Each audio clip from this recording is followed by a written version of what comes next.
नमस्कार दोस्तों, target with Mrityunjay के यूट्यूब चैनल का स्वागत है।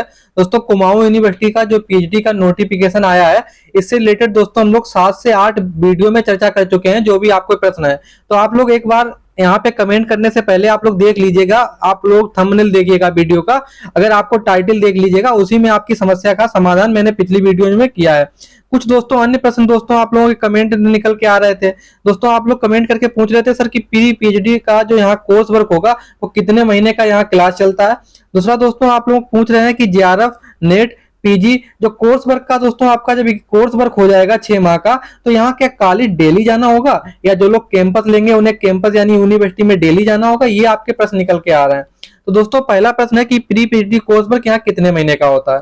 दोस्तों अगर कोर्स वर्क की बात की जाए तो आपके 3 यहाँ पेपर होते हैं। नंबर 1 रिसर्च की क्लास चलती है, रिसर्च की। दूसरा आपका सब्जेक्ट की क्लास चलती है। तीसरा दोस्तों आपका डिजर्टेशन की होता है। तो दोस्तों जो रिसर्च की क्लास चलती है इस यूनिवर्सिटी में 1 से 2 महीने की यहाँ क्लास चलती है। और जो सब्जेक्ट की क्लास चलती है तो रिसर्च मेथोडोलॉजी की जब क्लास हो जाती है तो उसके बाद यहाँ सब्जेक्ट की क्लास चलती है। और फिर लास्ट स्टेप होता है यहाँ डिजर्टेशन। तो ये प्रोसेस दोस्तों 6 महीने का लगभग होता है। आपका ये रिसर्च की क्लास तो दोस्तों कॉमन चलती है, एक ही हॉल में आपको बैठाया जाएगा। साइंस वालों की यहाँ क्लास अलग हॉल में चलती है। फिर दोस्तों जब आपका ये रिसर्च की क्लास कंप्लीट हो जाएगी फिर सब्जेक्ट की चलेगी। और ये सब्जेक्ट का जिसका भी जो सब्जेक्ट है वो उसके डिपार्टमेंट से उसका कैसा सामंजस्य है इस पे भी डिपेंड करेगा कि किस दिन आपको डिपार्टमेंट बुलाएगा, किस दिन नहीं बुलाएगा और कैसे आपको ये कोर्स कंप्लीट कराएगा। लास्ट स्टेप होता है डिजर्टेशन। ये दोस्तों आपको जो आपकी काउंसलिंग होगी उसी समय यहाँ पे जो सुपरवाइजर या गाइड होता है अलॉट कर दिया जाता है। तो आपको अपने गाइड के अंतर्गत डिजर्टेशन यहाँ बनानी होगी और ये सभी आपको नंबर आपके जुड़ेंगे। और आपका जो कोर्स वर्क का एग्जाम होगा 55% आपके अनिवार्य होंगे नंबर लाना।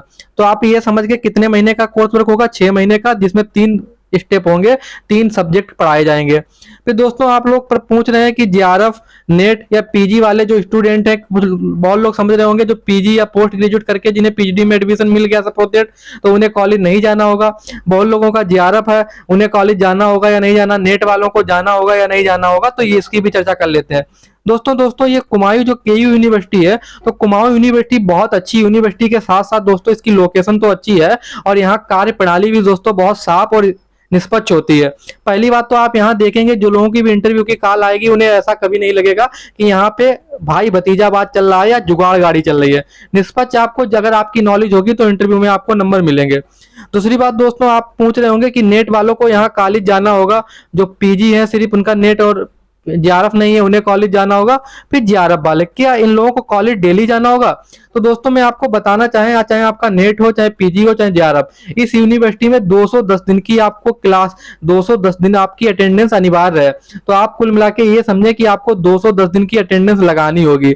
अब ये आपके डिपेंड कर रहा है कि आपका डिपार्टमेंट आपसे किस तरीके से लिंक है और आपका सुपरवाइजर आपको कितना सहयोग कर रहा है और आप सुपरवाइजर का कितना सहयोग कर रहे हैं।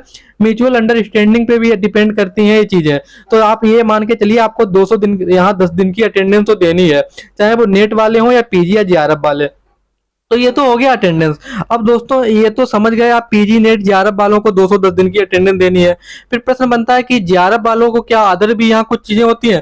दोस्तों जेआरएफ वालों को जाहिर सी बात है फेलोशिप मिलती है और यूजीसी की गाइडलाइंस है कि अगर यूनिवर्सिटी चाहे तो आपसे क्लासेज भी कुछ करवा सकती है।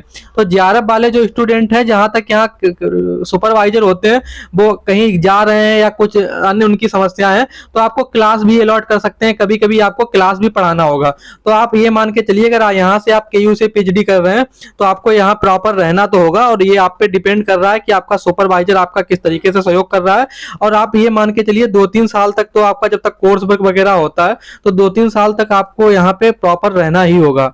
और ये डिपेंड करता है अगर आपने मान लिया सपोज दैट कैंपस लिया तो कैंपस में तो आपको ये सभी चीजें लागू होती हैं, 210 दिन की अटेंडेंस और डेली कॉलेज अगर आपका सुपरवाइजर बुला रहा है। हो सकता है आप लोग कॉलेज आपको मिल जाए कॉलेज का सुपरवाइजर, तो ये आपकी अलग अलग सिचुएशन है, तो आप लोग ये देख लीजिएगा। तो आपको मैंने इसमें भी क्या क्या बताया जो आपने कमेंट किया था, प्री पीएचडी कोर्स की जो कक्षाएं होंगी वो 6 महीने चलेंगी क्लासेज। नेट जेआरएफ पीजी वाले स्टूडेंट के लिए 210 दिन की अटेंडेंस अनिवार्य है। आपके ये कॉलेज और यूनिवर्सिटी कैंपस पे डिपेंड कर रहा है कि आपको 210 दिन की अटेंडेंस किस तरीके से पूरी करता है। अन्य कोई आपकी समस्या है तो कमेंट करके पूछें। दोस्तों आप लोग नीचे डिस्क्रिप्शन में टेलीग्राम चैनल का लिंक दिया हुआ है तो वहां उसे जरूर जुड़े और वहां से आपको इतिहास संबंधित अन्य भी जो नोटिफिकेशन पीएचडी के आते हैं वो सबसे पहले टेलीग्राम पे आ जाते हैं। साथ दोस्तों आपको वीडियो को अच्छा लगे तो लाइक कीजिएगा। अन्य कोई समस्या है तो आप लोग कमेंट करके पूछिएगा और टेलीग्राम पे भी आप पूछ सकते हैं। दोस्तों आप लोग एक बार अन्य आपको एक बात और बताना चाहेंगे कि आप लोग एक बार प्लेलिस्ट जरूर विजिट कीजिएगा कि प्लेलिस्ट में कम से कम 150 से ज्यादा क्लासेज हो चुकी हैं हिस्ट्री की। तो जो लोग हिस्ट्री का आप लोग यूपीएससी का एग्जाम दे रहे होंगे या यूके ट्रिपल एससी का देने या कोई भी एग्जाम देंगे, आपको हिस्ट्री से रिलेटेड प्रश्न पूछे जाते हैं। तो मुझे उम्मीद है कि आपको जो 150 क्लासेज इस यूट्यूब चैनल पे निःशुल्क आपको प्रोवाइड कराई गई हैं, तो आप उनको भी देख के इसका लाभ ले सकते हैं। और आपका जो रिसर्च प्रपोजल की बात रही वो भी उसका वीडियो बनाए। कुल मिला के आप प्लेलिस्ट देखें, उसमें आपके बहुत महत्वपूर्ण वीडियोज हैं जो आपके बहुत से काम की आएंगी। थैंक यू दोस्तों, अन्य किसी टॉपिक पे फिर चर्चा करें।